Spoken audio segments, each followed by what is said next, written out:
I am currently writing and rewriting a grant proposal that is going to be judged by a rubric of doom. So I feel your pain right now as we're going through this, but a rubric can in fact be very helpful, especially if you're looking at it before your paper is due.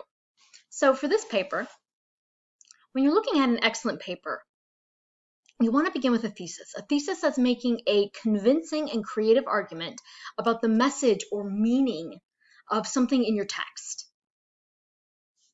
And this thesis should be a single sentence, should be at the end of the introductory paragraph, because remember, this is a very short paper. And the language should be clear and easy to understand for the reader. It should not be a sentence I have to go back to twice in order to figure out what the paper is saying.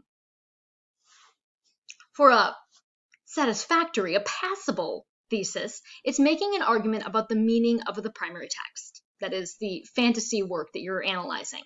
And it's in a single sentence. An unsatisfactory is the absence of a thesis or a thesis that's not related to the argument in the paper. The times that this can happen is if you're like me and you think through your writing, which means that the idea you begin with is perhaps not where you end up.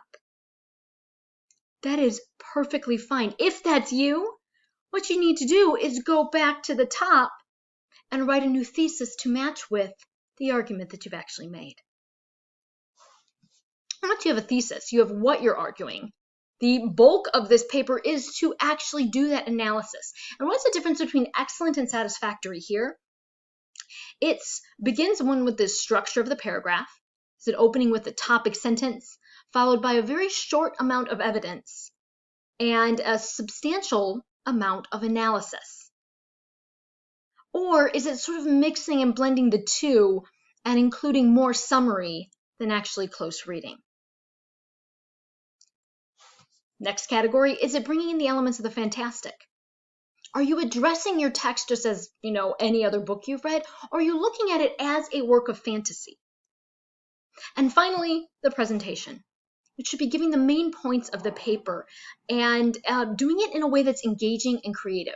It should not be just reiterating or reading the paper.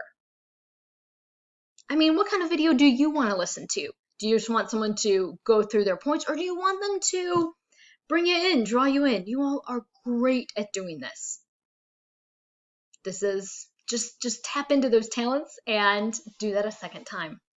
So those are the main points of our rubric and the things that you're going to be graded on for this paper.